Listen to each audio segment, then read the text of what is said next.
I begin by pointing out that I'm grateful to Christadelphians for helping me to see in the 1970s, that's a long time ago, that Jesus was not literally the rock which followed Israel. Their arguments were very persuasive. I met the leading Christadelphian troubleshooter in Watford, England, as he was then, not living now, I think, Harry Tennant, and he tried to persuade me that we humans are really what is meant by the devil, or rather, that our internal human nature is the internal devil. I've had 50 years to examine this idea, guarantees no infallibility at all, but I've also been able to read the extensive work done by Mr. Burke, in which he takes me on point by point. I'll make three major points. Point one, Jonathan begins by conceding that all the occurrences of the Satan or a Satan in the Old Testament are external and never internal. This is a highly significant concession. He then says that the Old Testament is the place to begin our definition of Satan. I agree with that. I've learned a great deal in studying for this debate.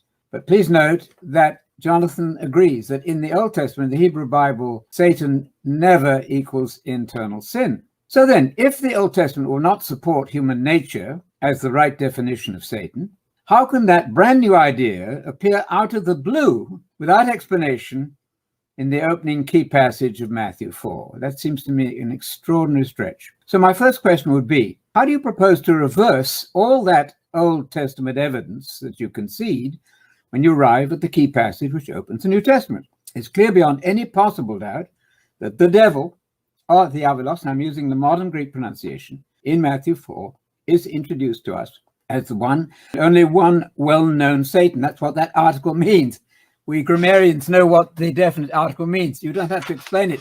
You don't talk about the devil if you have no idea what your audience is saying. So then that devil in Matthew 4 comes up to Jesus, approaches him, and talks to him. In the same story, the angels come up to Jesus when the tempter, which is the devil, leaves him. Mr. Burke says that I over-translate the word came in the temptation, but this is not right. Prosechome, to come up to, one of the clearest, in fact, astonishingly clear, Theological Dictionary of the New Testament says astonishingly clear words used over and over in the New Testament. He comes up to Jesus, approaches him, talks to him. Mr. Burke says that I've over-translated that. Well, I just don't think that's factually right. So you have to look up the word prosechome and see what it means. I used to say to students during my 25 years teaching in a Bible college and the biblical languages, Hebrew and Greek, Atlanta Bible College, that if you can find no one to agree with you in any commentary, in any language for 2,000 years, you might want to rethink. I'm fascinated by his reference to James Dunn. I will look that up in me.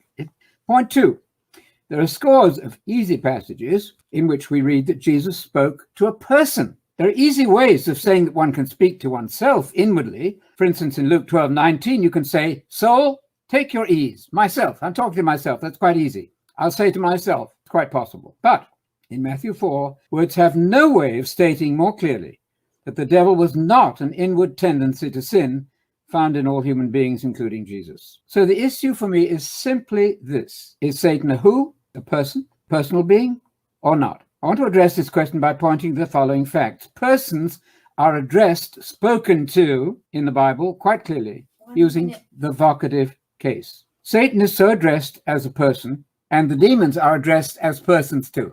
No difference. Therefore, Satan's a person, because you cannot address a personification, and a personification doesn't speak to you unless he can show me examples. Wisdom, for example, is not ever in conversation with us. And wisdom is a good example, which is granted by my friend here as a personification. God and Jesus both conversed with the devil. Therefore, the devil is a person. There's an easy way of describing in our New Testament a person as functioning in some way. Matthew describes the Satan as one who tempts, or pirazon. I'm using modern Greek pronunciation. Satan is the tempting one, the one who tempts. Scores of such present participles, masculine, designate persons.